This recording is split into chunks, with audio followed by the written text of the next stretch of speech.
예, 안녕하십니까. 국민의힘 최승재 의원입니다. 2020년 12월 21일 오늘 주요 뉴스를 여러분께 설명드리도록 하겠습니다. 먼저 공공기관 공무원 역대 최대 7만여 명 뽑는다. 인건비 부담 눈덩이가 눈에 띄는 기사입니다. 내년에 공공기관 공무원 채용 규모가 7만 명을 돌파해서 역대 최대 규모를 기록할 전망이라고 합니다.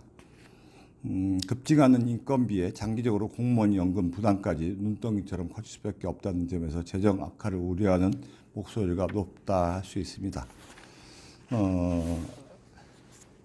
그동안 대통령의 어떤 공약 때문에 많은 인원을 뽑겠다, 일자리를 확충하겠다라는 얘기인데요. 문재인 정부가 출범한 이후에 2017년에 4만 명, 2018년에 6만 명여 명, 2019년도에 또 6만 명으로 매년 증가했는데 올해는 7만 명 선으로 육박하도록 추산되고 있습니다.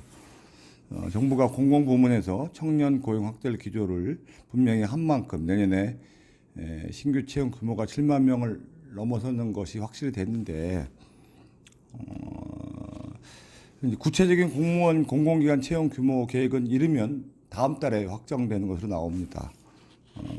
정부가 내년부터 공공기관의 채용 확대, 조기 채용 노력을 경영평가에 반영할 예정이기 때문에 공공기관이 신규 채용을 늦추거나 규모를 축소한 페널티를 받을 수 있다는 얘기입니다. 그래서 내년 3분기까지 70% 이상을 채용을 완료해야 됩니다. 문제는 우리 자녀들이 이 같은 재정 부담을 감당할 수 있을지 고민해야 된다는 얘기입니다. 인구가 줄어드는데 증원을 하기에 앞서서 공직사회 리스트럭 처리, 구조조정부터 검토해야 된다고 지적하는 얘기가 나옵니다. 인사처 기재부에 따르면 공무원 연평균 소득은 6,468만 원, 세전입니다. 올해 중앙부처 공무원 전체 인건비는 총 39조 원에 달하고 있습니다. 2015년 공무원 연금 개혁 이후부터 공무원 연금 적자에 투입되는 국가보조금은 매년 2조 원이 넘어서고 있습니다. 공공기관 인건비 또한 마찬가지입니다. 전체 공공기관의 340곳 가운데 수익성 사업을 하는 274곳의 인건비는 29조 5,742억 원으로 문재인 정부 첫 해인 2017년보다 6조 원가량 증가했습니다. 이게 상당히 예산이 계속 증가되기 때문에 이 부분에 대해서는 면밀한 검토가 좀 필요하다는 것이 언론의 지적인 것 같습니다. 사실은. 두 번째는 내용은 이제 정세균 총리께서 제일 중요한 지금 관심사죠. 백신에 관련된 부분입니다. 지금 코로나가 계속 지금 확산되고 있는데 중요한 부분은 3단계를 격상시키느냐 마느냐. 3단계가 격상되면은 정말 여러 가지 사회적 거리두기가 확산됨으로 인해서 상당히 사회활동이 제약이 많이 따를 텐데요. 백신에 관련된 부분, 다른 나라들은 이제 백신 접종이 이루어지고 있어서 사실은 여러 가지 희망적인 내용들이 나오고 있습니다. 싱가포르 같은 경우는 백신을 지금 접종을 시작하겠다, 백신이 도착했다라는 기사도 나오고 있습니다만, 우리나라 같은 경우는 이미 백신이 어렵다라는 얘기를 어제 정세균 총리가 했습니다. 정세균 국무총리는 이미 공급 계약을 한 아스트라제네카 백신 외에 화이자, 얀센, 모더나의 백신은 내년 1분기 접종이 어렵다고 밝혔습니다. 화이자, 얀센, 모더나 업체로부터 1분기 공급 약속을 받은 건 없다. 1분기 접종 가능성은 현재로서는 없다고 분명히 밝혔습니다. 다만 아스트라제네카 백신의 경우 내년도 2월 늦어도 3월 달에 접종이 시작된다고 설명했습니다. 한마디로 이제 정확하게 얘기를 한 거죠. 이 백신 문제에 관련돼서는 진지하게 좀 준비를 했었으면 상당히 아쉬움이 큽니다. 사실은 지금에 와서 백신 때문에 상당히 많은 국민들이 실망을 하고 있고요. 안정성 때문에 지금 검토를 늦게 했다 그러는데 사실은 백신부터 확보를 하고 그다음에 안정성을 검토하는 것이 낫지 않았나. 다른 모든 나라들이 백신을 이미 확보한 상황에서 너무 늦지 않았나 생각이 들고, 이런 고통을 언제까지 지속해야 되는지에 대해서 정말 막막하고, 내년 상반기까지 계속 이런 공포스러운 상황을 계속 지속해야 되는 부분에 대해서 정말 많은 어려움이 지속되는 부분 때문에 정말 가슴 아픈 일이라고 생각하고, 특히나 세적 거리두기로 인해서 많은 중소상공인들이 지금 영업이 되게 어려운 상황인데, 이런 부분에 대해서 어떤 조치가 분명히 적극적인 조치가 있어야 될 거라고 생각하고 있습니다.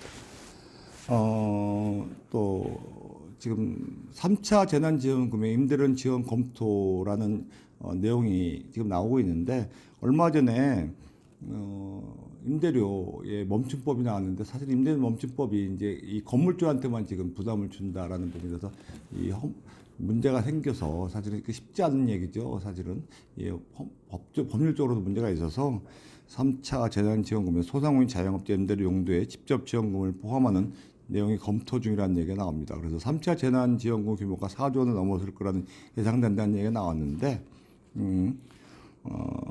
정부 당국에서 신종 코로나 바이러스 감염증 따른 피해에 따른 소상공인 피해 지원금 중 임차인에 대한 임대료 직접 지원금을 일부 지원금을 지급하는 다는 고민이 필요하다고 밝힌 바 있습니다. 정부는 현재 건물주가 임대료를 낮추면 인하에게 50%에 대해서 세액공제 혜택을 주는 착화 임대인 정책을 시행 중인데, 정부는 이번 3차 재난지원금 명칭은 소상공인 피해 지원 대책으로 정하고, 영업금지 제한 지침으로 영업을 못한 임차인에게 고정비 성격의 자금을 직접 지원하는 정책을 검토 중이라고 밝히고 있습니다. 사회적 거리두기 강화로 인한 영업 제한으로 피해를 입은 소상공인 집중적으로 지원하겠다는 취지라고 합니다만, 사실은 지금 상당히 소상공인들, 자영업자들은 엄청나게 지금 피해를 보고 있습니다. 지금 아마 직장 생활하시는 분들의 급여가 40%, 50% 급여가 삭감됐다고 생각하면 아마 생활이 어려울 거라고 생각합니다. 소상공인 자영업자들 급여가 실질적인 소득이 계속 50% 지금 계속 지속적으로 수입이 줄어든 상태에서 계속 언제까지 지금 견뎌낼 수 있을지 모르겠습니다. 그래서 이런 부분에 대해서 적극적인 조치가 이루어지지 않는다면 대량 폐업 사태가 이루어질 것이고, 거기에 고용된 취약 근로자까지도 실업 사태가 이루어질 거라고 생각을 합니다. 그래서 어떤 적극적인 조치가 이루어지지 않는다면은 정말 엄청난 사회적 문제가 생길 거라고 예상하고 있습니다. 적극적인 조치가 좀 필요하다고 생각합니다. 뭐 지금 또 기사가 나왔는데, 지금 소상공인들 현실 얘기 나옵니다. 지금 동아일보에 나온 건데, 소상공인 현실 르포 나옵니다. 회사원들 재택근무에 하루 커피 한 잔 팔기도 어렵다. 황금상권에서 갔습니다. 홍대 상권을 돌아다 보니까 외환위기보다도 힘들다. 최저임금 인상과 주 52시간 근무제로 체력이 고갈된 자영업자들은 매출 절벽의 한계 상황에 내몰렸다. 국내 대표 상권인 홍대 골목 사장님들을 통해서 코로나 혹한에 쓰러진 자영업자 오늘을 들여다봤습니다. 월 매출 800만 원 연말, 카드빚만 2,500만 원. 벼랑 끝 때 내몰린 디저트 맛집, 비단지구 사는 게 목표였는데, 이렇게 했습니다. 매일 오전 6시에 가게 도착 12시간 넘게 일하지만 4,000원짜리 커피 한 잔도 못 파는 얘기가 나왔고요.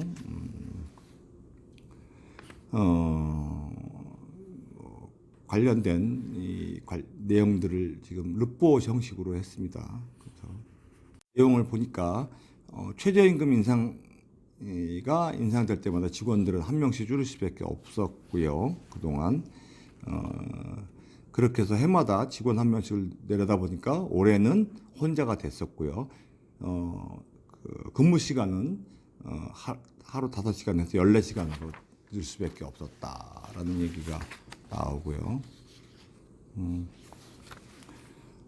어쩔 수 없이 식구처럼 지내던 직원들을 그만두고 혼자서 일할 수밖에 없는 처지에 대해서 얘기를 했었고요.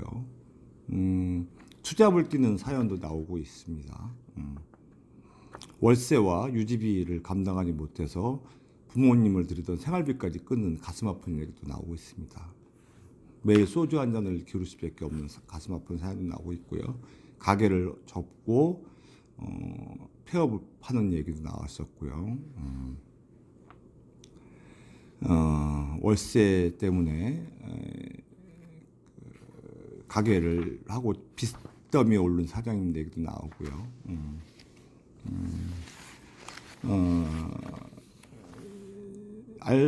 알바생을 주고 직접 일하다 보니까 건강까지 해쳐서 인공관절을 삽입한 얘기도 나오고 있고요. 손님 없는 가게를 지켜가면서 켜켜이 쌓이는 먼지를 닦을 수밖에 없는 형편에 대해서 르포 형식으로 나온 기사도 나와 있습니다. 또 르포 기사가 나왔네요. 머니투데이에서 나온 얘기인데요. 3단계 기로에 주말 대형마트에는 엄청난 사람들이 많이 몰린다.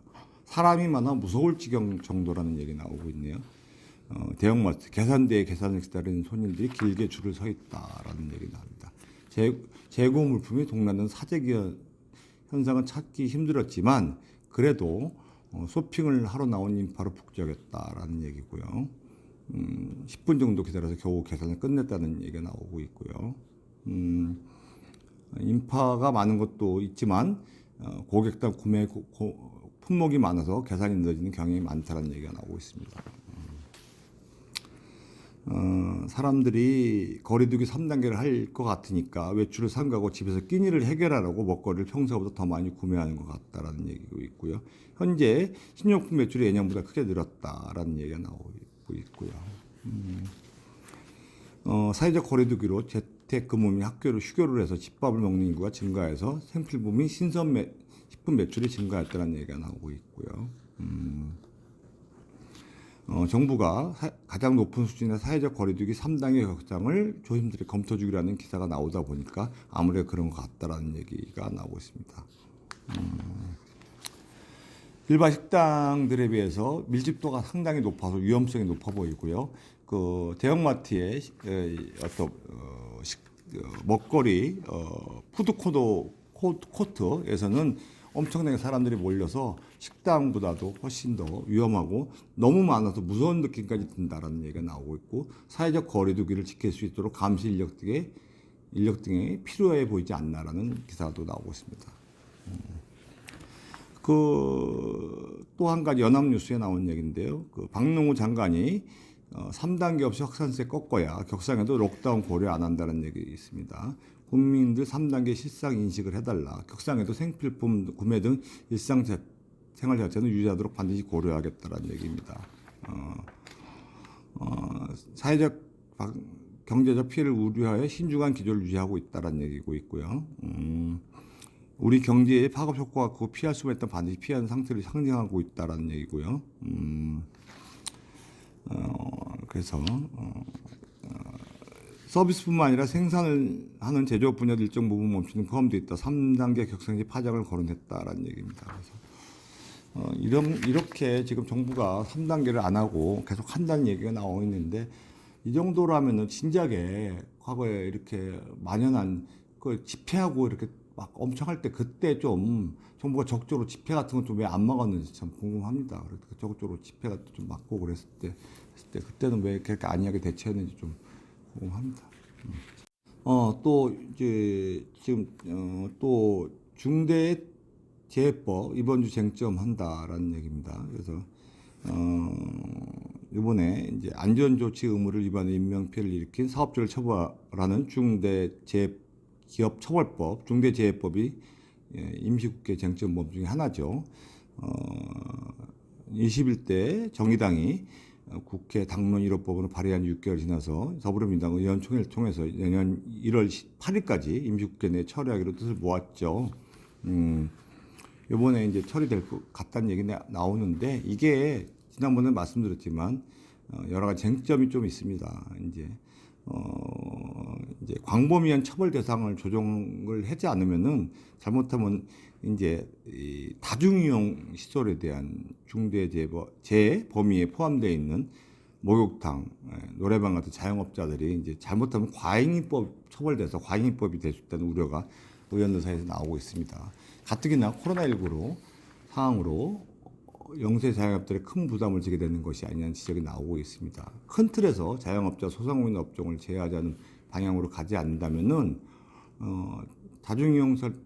이용시설 전체를 중대재해 범위에서 제외하지 않는다면 세분화하지 않는다면은 잘못하면은 문제가 생길 수 있다. 또 한 가지 인과관계 추정, 입지 의무 이 문제도 정말 조정에 들어가야 되지 않느냐라는 생각이 들어서 추정하는 규정이 좀 발생돼야 된다는 생각이 들고 있습니다. 그래서 이 부분에 대한 쟁점을 좀 가가야 된다는 생각이 들어서 이 부분을 조금 조정하지 않는다면 잘못하면은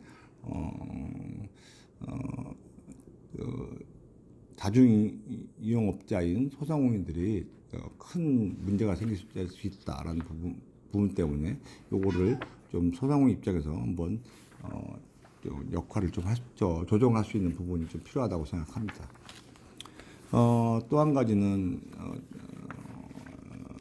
지금 코로나 수도권 중환자가 지금 중환자실 9%는 지금 병상이 좀 모자란다는 얘기가 나오고 있습니다. 그래서 지금 이 부분에 대해서 지금 병상을 좀 확보하는 게 지금 상당히 필요하다는 얘기가 지금 나오고 있어서 이 부분에 대해서 빨리 지금 병상 확보가 좀 필요하다는 얘기가 나오고 있어서 지금 진작에 좀 병상 확보가 좀 필요하다는 기사가 나오고 있습니다. 지금 또 하나는 정치 뉴스로 안철수 씨가 서울시장 출마를 하겠다는 얘기가 나오고 있는데 정권에 관련된 심판론을 강조하고 나오고 있는데 야권에 대해서 분열이 되지 않고 제대로 된 정말 이번에는 순수한 마음으로 본인의 어떤 순수한 의지로 정권 심판에 관련된 부분으로 좀 이번 출마를 해서 제대로 된 정치 일정을 좀 소화했으면 좋겠습니다. 다음으로는 오늘 12월 21일 역사 속 오늘 관련된 내용을 얘기하도록 하겠습니다. 1991년도 12월 21일 날 소련이 붕괴됐습니다. 알타 조약입니다. 알타미에서 소비에트 사회주의 연방공화국을 구성하는 11개의 공화국의 순회에 의한 회의가 열려 소비에트 사회주의 연방공화국의 소멸을 결의했습니다. 잘 알겠지만 구소련 각국 정상들이 모여서 독립국가 수립에 협의한 거죠. 그래서 이제 이거는 이제 실질적으로 이제 완전히 이제 구소련 체제가 무너지는 것으로서 냉전 체제가 완전히 무너진 거라고 할 수 있습니다. 공산주의 체제의 어떤 상징적인 무너짐이라고 할 수 있습니다. 그래서 상당히 의미 있는 역사적 사실이라고 할 수 있습니다. 그래서 지금 현재 소련은 붕괴되고요. 그 안에서도 자유주의 국가들이 많이 생겼다고 할 수 있겠죠. 또 한 가지는 오늘 또 중요한 1977년 12월 21일 날 프랑스의 25대 대통령 에마뉘엘 마크롱이 태어난 날이기도 합니다. 그 마크롱 대통령이 중요한 날이기도 합니다. 왜 그러냐면 프랑스의 역대 최연소 대통령이기도 하고요. G20에 속하는 정상 중에서 최연소입니다. 이게 왜 중요하냐면요. 마크롱이라는 인물의 어떤 지금 역사적 평가는 나중에 하더라도 그동안 프랑스라는 곳이 어쨌든 간에 프랑스 대혁명을 통해서 상당히 여러 가지 어떤 개혁적인 민주주의를 발전시켜 온 나라이기도 하고요. 문제는 이 프랑스가 사회주의와 보수주의가 계속 이렇게 왔다 갔다 한 곳인데 이 마크롱은 양대 진영을 넘나드는 앙마르슈라는 정당을 창대했죠. 진영을 넘나드는 거죠. 그래서 대사회 프로젝트라는 명명한 프로그램을 선보였죠. 그래서 무주택자들을 위한 주택 정책, 보건 분야를 했고요. 프랑스 르네상스의 시동을 그때는 의지를 보였습니다. 그래서 상당히 그다음 대규모 규제 완화 패키지 마크롱법을 통과시켰고요. 경제 활성화, 고용 촉진을 했고요. 마크롱의 3대 핵심 정책은 스타트업 대폭 육성, 노동 유연성 강화, 대폭적인 법인세 감면이라고 할 수 있습니다. 상당히 젊은 대통령이라고 할 수 있죠. 40대. 중도주의적 노선이라고 할 수 있습니다. 상당히 의미 있는 시도라고 할 수 있습니다. 예. 프랑스가 갖고 있는 고질적인 불경기와 고실업 원형도 해결했다는 측면에서 상당히 그 여러 가지 의미가 있다고 생각하고요. 특히나 강성노조 철법통 깨트리에 성공했다는 평가를 받고 있습니다. 여러 가지 우리나라에서도 이런 부분에 대해서 상당히 여러 가지 의미 있게 받아들이고 있기 때문에 77년생이면 상당히 젊다고 할 수 있습니다. 이제 그래서 나이로 뭐 어떤 평가를 하는 건 아니지만 새로운 어떤 혁신의 어떤 아이콘으로 자리 잡고 있기 때문에 제가 오늘 역사 속 오늘에서 한번 소개해드렸습니다. 오늘 이상으로 마치도록 하겠습니다. 감사합니다.